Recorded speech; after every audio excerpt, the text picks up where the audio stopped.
Hello friends, daily ਨਵੀਂ updates ਦੇ ਲਈ ਸਾਡਾ YouTube ਚੈਨਲ ਸਬਸਕ੍ਰਾਈਬ ਕਰੋ ਅਤੇ ਨਾਲ ਬੈਲ ਆਈਕਨ ਦਬਾਓ। Ready start.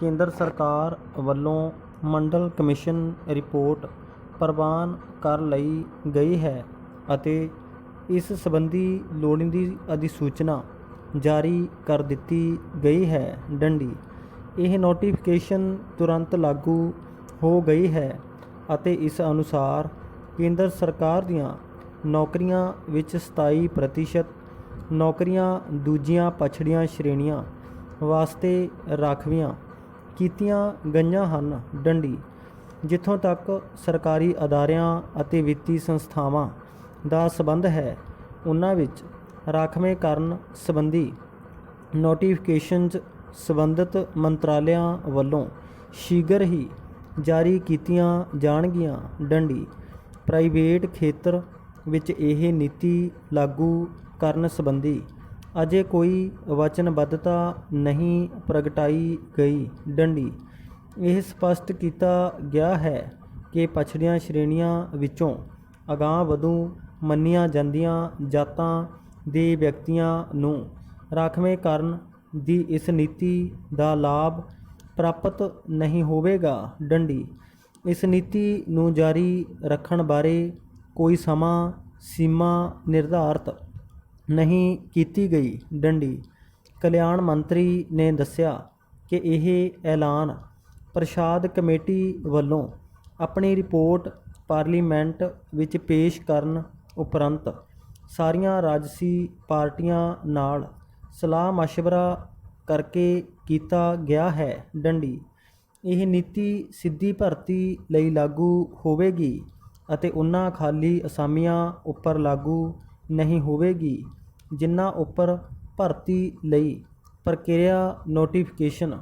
ਜਾਰੀ ਹੋਣ ਤੋਂ ਪਹਿਲਾਂ ਸ਼ੁਰੂ ਹੋ ਚੁੱਕੀ ਹੈ। ਡੰਡੀ ਜਿਨ੍ਹਾਂ ਵਿਅਕਤੀਆਂ ਨੂੰ ਇਸ ਨੀਤੀ ਦੇ ਘੇਰੇ ਤੋਂ ਬਾਹਰ ਰੱਖਿਆ ਜਾਣਾ ਹੈ, ਉਹਨਾਂ ਬਾਰੇ ਸਪਸ਼ਟ ਵੇਰਵੇ ਦਰਜ ਕੀਤੇ ਗਏ ਹਨ। ਡੰਡੀ ਪਛੜੀਆਂ ਸ਼੍ਰੇਣੀਆਂ ਨਾਲ ਸੰਬੰਧਿਤ ਜਿਸ ਪਰਿਵਾਰ ਕੋਲ ਭੂਮੀ ਹੱਦਬੰਦੀ ਕਾਨੂੰਨ ਅਨੁਸਾਰ ਬਣਦੀ ਜ਼ਮੀਨ ਦੇ 85% ਤੋਂ ਵੱਧ ਜਾਂ ਹੱਦਬੰਦੀ ਦੇ ਬਰਾਬਰ ਸਿੰਜੂ ਜ਼ਮੀਨ ਹੈ, ਉਸ ਦੇ ਪੁੱਤਰਾਂ ਅਤੇ ਧੀਆਂ ਨੂੰ ਇਸ ਨੀਤੀ ਦਾ ਲਾਭ ਪ੍ਰਾਪਤ ਨਹੀਂ ਹੋਵੇਗਾ। ਡੰਡੀ ਇਸ ਤੋਂ ਇਲਾਵਾ ਸੰਵਿਧਾਨਕ ਮੁਖੀਆਂ, ਕੇਂਦਰੀ ਲੋਕ ਸੇਵਾ ਕਮਿਸ਼ਨ ਅਤੇ ਰਾਜ ਸੇਵਾ ਕਮਿਸ਼ਨਾਂ ਦੇ ਚੇਅਰਮੈਨ ਅਤੇ ਮੈਂਬਰਾਂ, ਮੁੱਖ ਚੋਣ ਕਮਿਸ਼ਨਰ ਅਤੇ ਕੰਟਰੋਲਰ ਤੇ ਆਡੀਟਰ ਜਨਰਲ ਦੇ ਬੱਚਿਆਂ ਨੂੰ ਇਹ ਲਾਭ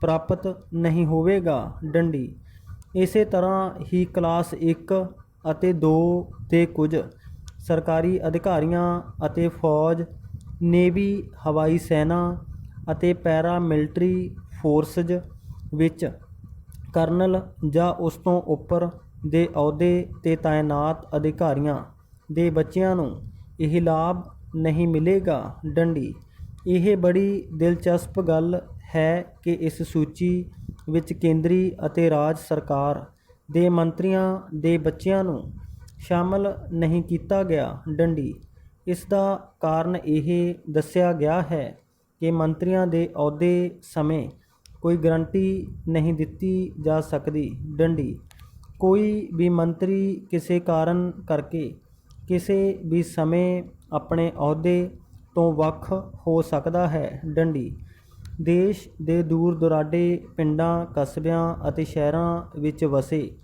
ਅਨੁਸੂਚਿਤ ਜਾਤੀਆਂ, ਕਬੀਲਿਆਂ, ਪਛੜੀਆਂ ਸ਼੍ਰੇਣੀਆਂ ਅਤੇ ਸਮਾਜਿਕ ਤੇ ਵਿਦਿਅਕ ਤੌਰ 'ਤੇ ਪਛੜੇ ਲੋਕਾਂ ਨੂੰ ਸੰਵਿਧਾਨਕ ਪੱਖੋਂ ਤਾਂ ਆਰਥਿਕ ਬਰਾਬਰੀ ਦੇ ਅਧਿਕਾਰ ਹਨ, ਪਰ ਉਹਨਾਂ ਨੂੰ ਇਹ ਅਧਿਕਾਰ ਅਜੇ ਪੂਰੇ ਮੁਹੱਈਆ ਨਹੀਂ ਕੀਤੇ ਗਏ। ਡੰਡੀ ਦੇਸ਼ ਭਰ ਵਿੱਚ ਅਜਿਹੀ ਹਨੇਰੀ ਝੂਲੀ ਜਿਸ ਨੇ ਅਨੇਕਾਂ ਵਿਦਿਆਰਥੀਆਂ ਦੀ ਬਲੀ ਲੈ ਲਈ। ਡੰਡੀ ਫਿਰ ਇਹ ਮਾਮਲਾ ਦੇਸ਼ ਦੀ ਸਰਬ ਉੱਚ ਅਦਾਲਤ ਸੁਪਰੀਮ ਕੋਰਟ ਵਿੱਚ ਲਿਆਂਦਾ ਗਿਆ, ਜਿਸ ਨੇ ਡੂੰਘੀ ਸੋਚ ਵਿਚਾਰ ਉਪਰੰਤ ਸਰਕਾਰ ਦੀ ਰਾਖਵੇਂਕਰਨ ਸੰਬੰਧੀ ਨੀਤੀ ਦੀ ਪੁਸ਼ਟੀ ਕਰ ਦਿੱਤੀ। ਡੰਡੀ। ਇਹ ਬੜੇ ਸੰਤੋਸ਼ ਦੀ ਗੱਲ ਹੈ ਕਿ ਹੁਣ ਸਾਰੀਆਂ ਰਾਜਸੀ ਪਾਰਟੀਆਂ ਨੇ ਇਸ ਨਾਲ ਸਹਿਮਤੀ ਪ੍ਰਗਟ ਕੀਤੀ ਹੈ ਅਤੇ ਇਹ ਸ਼ਾਂਤੀਪੂਰਵਕ ਢੰਗ ਨਾਲ ਲਾਗੂ ਹੋ ਗਈ ਹੈ। ਡੰਡੀ।